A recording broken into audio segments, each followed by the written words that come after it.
జలుబు తలనొప్పి ఒళ్ళు నొప్పుల నుండి తక్షణ ఉపశమనం శాస్త్రి బామ్ ఇప్పుడు ₹5 ప్యాక్ లో కూడా. Welcome to Suman TV. నేను మీ Suman TV Nag. Bollywood star hero Saif Ali Khan, అతన్ని కొంతమంది దుండగులు కత్తితో పొడిచినట్లయితే ప్రస్తుతం బ్రేకింగ్ న్యూస్ చూస్తున్నాం మనం. దానికి సంబంధించినటువంటి పూర్తి డీటెయిల్స్ ఏంటి అండ్ ఎవరై ఉంటారు, దేనికి సంబంధించినటువంటిది. ఎందుకంటే దేవరా సినిమా తర్వాత చాలామంది సినిమా ఇండస్ట్రీ నుంచి దేవరా 2 ఎప్పుడు వస్తుంది, బ్లాక్ బాస్టర్ హిట్ కదా, సైఫ్ అలీ ఖాన్ రోల్ ఏ విధంగా ఉండబోతుంది అనుకునేటువంటి దాంట్లో కొంత చర్చనీయాంశంగా మారినటువంటి అంశాలు కూడా చూసాం మనం. అంటే సైఫ్ అలీ ఖాన్ గారికి ఇక్కడ తెలుగులో కూడా అంత ఆదరణ దొరికింది అని చెప్పడంలో ఏమాత్రం సందేహం లేదు. అయితే అటువంటి తరుణంలో ఇటువంటి న్యూస్ వినటం అనేది చాలా పెద్ద షాక్కి గురి చేసిందని చెప్పడంలో ఏమాత్రం సందేహం లేదు. అయితే ఏం జరిగింది, వాటికి సంబంధించినటువంటి పూర్తి డీటెయిల్స్ ఏంటి అనేది ఈరోజు మనతో పాటు హైకోర్టు అడ్వకేట్ అలగరి రవీంద్రనాథ్ గారు ఉన్నారు. వారి మాటలో తెలుసుకుందాం. Hello sir. హాయ్ అండి నాగరాజ్ గారు. బాలీవుడ్ స్టార్ సైఫ్ అలీ ఖాన్ గారు వాళ్ళ కొంతమంది దుండగులు వచ్చి కత్తితో పొడిచారని చెప్పేసి ఎమర్జెన్సీలో ఉన్నారు అని చెప్పేసి తెలుస్తోంది మనకి. దీనికి సంబంధించినటువంటి పూర్తి వివరాలు ఏంటి సార్? ఆదిపురుష్ సినిమాలో రావణుడి పాత్రగా, దేవర సినిమాలో జూనియర్ ఎన్టీఆర్ యొక్క ఫ్రెండ్ భైరా పాత్రలో మనకు బాగా పరిచయం వ్యక్తి అంటే సైఫ్ అలీ ఖాన్. చాలామందికి తెలుగులో ఇప్పుడిప్పుడే 2 సినిమాలుగా పరిచయం ఉన్నప్పటికీ కూడా అతను 1990s నుంచి కూడా ఒక గొప్ప నటుడు, పద్మశ్రీ అవార్డు గ్రహీత కూడా. 2010లోనే ఆయనకి పద్మశ్రీ అవార్డు కూడా రావడం జరిగింది. అటువంటి సైఫ్ అలీ ఖాన్ ఈరోజు మార్నింగ్ 2:30 సమయంలో బాంద్రాలో, ముంబైలోని బాంద్రాలోని వెస్ట్ బాంద్రాలో ఆయన ఉన్న నివాసం ఫార్చ్యూన్ హైట్స్లో ఆయన మీద ఒక దుండగుడు అటాక్ చేశాడని, 11th ఫ్లోర్లో ఉన్న ఆయన హౌస్ మీద ఈయన నిద్రిస్తున్న సమయంలో, అంటే పడుకున్న సమయంలో కొంతమంది దుండగులు వచ్చారా, ఒకడు వచ్చాడని పోలీస్ ఇన్వెస్టిగేషన్ తేలవలసింది. అయితే ఆ వ్యక్తి అంటే చిల్డ్రన్స్ రూమ్లో పడుకున్నటువంటి సైఫ్ అలీ ఖాన్ మీద దుండగుడు అటాక్ చేస్తే ఆ దుండగుడితో పాటు సైఫ్ అలీ ఖాన్ ఇద్దరు కూడా ఒక కాసేపు అక్కడ ఒక కోట్లాట జరిగింది. ఆ కోట్లాటలో భాగంగా అతను షార్ప్గా ఉన్నటువంటి ఒక కత్తిని తీసుకుని సైఫ్ అలీ ఖాన్ని పొడిచినట్టుగా ఇమీడియట్గా ఆయనకి ఇంజూరీ అయింది. ఇంజూరీ అవడంతో ఇమీడియట్గా లీలావతి హాస్పిటల్ తీసుకెళ్ళి ఆయన అడ్మిట్ చేయడం కూడా జరిగింది మార్నింగ్ 3:30 ఆ సమయంలో. సో మనకి ఇక్కడ పోలీసులు అందించిన ఇన్ఫర్మేషన్ ప్రకారం మనకు తెలిసిన ఇన్ఫర్మేషన్ ఏంటంటే మార్నింగ్ అరౌండ్ 2:33 ఆ మధ్య ప్రాంతంలో ఒక బర్గ్లర్ అంటే ఒక దొంగతనం చేయడానికి వచ్చిన ఒక వ్యక్తి ఇంటిలోకి వచ్చాడని చెప్పి అతను అటాక్ చేశాడని మనకి పోలీసులు తెలుపుతున్నటువంటి వివరాలు. దీని మీద పోలీసులు కూడా 7 టీమ్స్ వాళ్ళు ఆల్రెడీ ఇప్పుడు చేయడం జరిగింది. 7 టీమ్స్ పూర్తిగా ఇంటరాగేషన్ చేస్తున్నారు.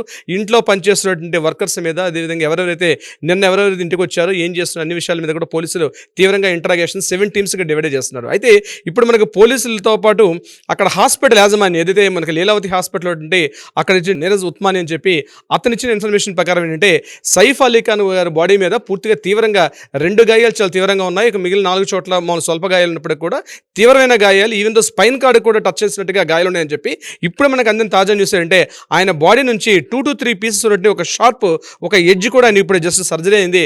ఆ సర్జరీ అవ్వగానే ఇమీడియట్గా ఆయన బాడీ నుంచి కూడా ఆ పార్ట్ని కూడా రిమూవ్ చేశారు. ఆ 2 to 3 ఇంచెస్ ఉన్నట్టు షార్ప్ ఎడ్జ్, బహుశా అదే ఏదైతే షార్ప్ కత్తి అనుకుంటాం, ఆ కత్తి యొక్క మొదల భాగం అనుకుంటాం, అది కూడా శరీరంలో ఉండిపోయింది. అంటే ఎంత షార్ప్గా గుచ్చుంటాడో బహుశా మనకు అర్థం ఉంటుంది.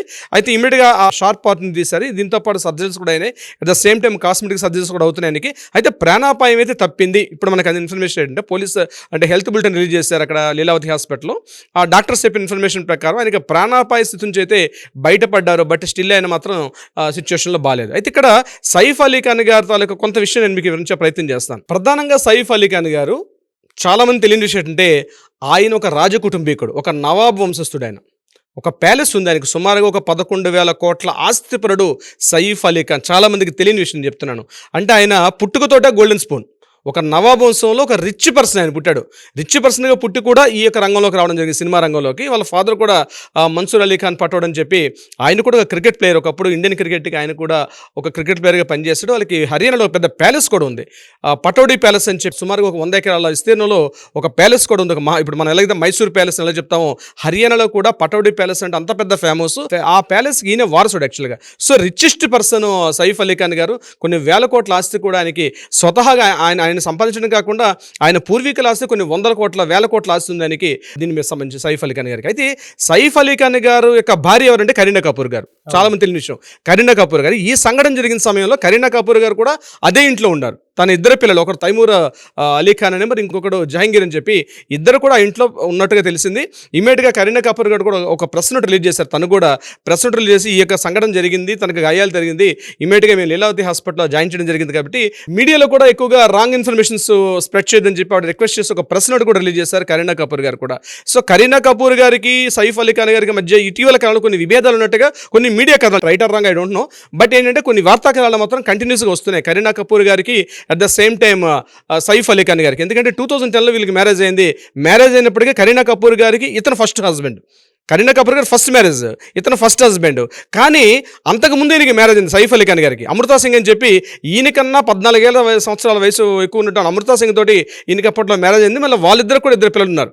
సో ఆ పిల్లలు ఈ పిల్లలు కలిసి ఉన్నారు. ఆ తర్వాత డివోర్స్ అయిపోయింది. డివోర్స్ అయిన తర్వాత మళ్ళీ కరీనా కపూర్ గారిని మ్యారేజ్ చేసుకున్నారు. ఏదేమైనప్పటికీ కూడా అమృతా సింగ్ గారితో మ్యారేజ్ అవ్వడం, కొన్ని ఆస్తి గొడవలు అప్పుడు కూడా ఉన్నాయంతో ఆ గొడవలు విభేదించిన తర్వాత మళ్ళీ 2010లో కరీనా కపూర్ గారిని మళ్ళీ ప్రేమించి రెండోసారి మ్యారేజ్ చేసుకున్నారు. ఈయన వీళ్ళకి ఇద్దరు పిల్లలు ఉన్నారు. అయితే ఇక్కడ ప్రధానంగా దృష్టి పెట్టాల్సిందంటే సినిమాల పరంగా ఆయన చాలా బిజీగా ఉన్నారు.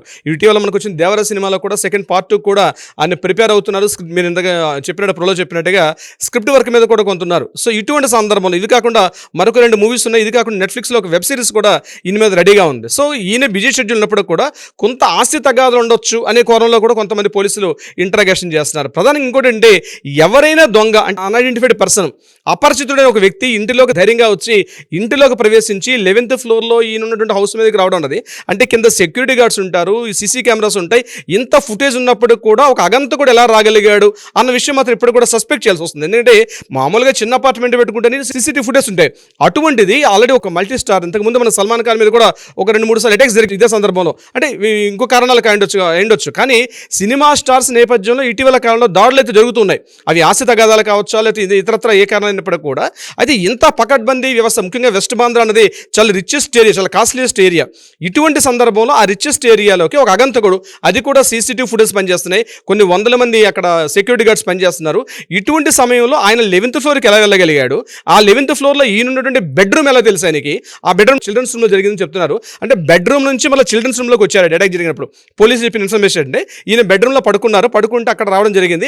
ఆ సౌండ్స్ విని ఆయన లేచిన తర్వాత చిల్డ్రన్ రూమ్లో వచ్చారు. చిల్డ్రన్ రూమ్లో ఇద్దరి మధ్య కాస్త వాగ్వివాదం, చాలా తోపులాట, కాస్త ఒకరొకరు కొట్లాడుకున్న పరిస్థితి వచ్చింది. అయితే 11th ఫ్లోర్ వరకు ఈయన ఎలా వెళ్ళడం జరిగింది, ఇది పోలీసు సస్పెక్ట్ చేస్తున్న విషయం. అయితే అగంతకుడిగా సీసీటీవీ ఫుటేజ్ ఉన్నాయంటే ఇప్పటికీ ఈ క్షణం వరకు మనకి పోలీసులు ఎక్కడ కూడా రిలీజ్ చేసిన విషయం తెలియదు.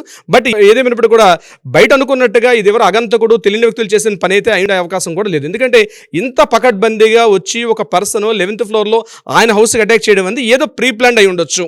పోలీసులు కూడా 7 టీమ్స్ అంటే బహుశా ఈరోజు ఈవినింగ్ వరకు ఒక పక్క ఇన్ఫర్మేషన్ రిలీజ్ చేసే అవకాశం అయితే ఉంటుంది. ఏదేమైనప్పుడు కూడా ఎంటైర్ ముంబై అంతా కూడా ఎక్కడైతే రిచెస్ట్ సినిమా వాళ్ళు, రాజకీయ నాయకులు, పెద్ద పెద్ద ప్రముఖులు ఉన్నటువంటి వ్యాపార భయంకర బిజినెస్ మ్యాగ్నెట్స్ వీళ్ళందరూ ఉన్నటువంటి ఆ బాంద్రా ఏరియాలో ఇటువంటి సంఘటన జరగడం మాత్రం కొంత డిస్టర్బెన్స్ కుదిరింది. ఇంకా సంక్రాంతి జరిగింది అక్కడ కూడా, మహారాష్ట్రలో కూడా కొన్ని సంక్రాంతి వేడుకలు చేసుకుంటారు. ఇటువంటి సందర్భంలో ఇంకా సంక్రాంతి వేడుక నుంచి ఇంకా బయటకు కూడా రాలేదు. ఇటువంటి సందర్భంలో ఎర్లీ అవర్స్ ఇటువంటి సంఘటన జరగడం.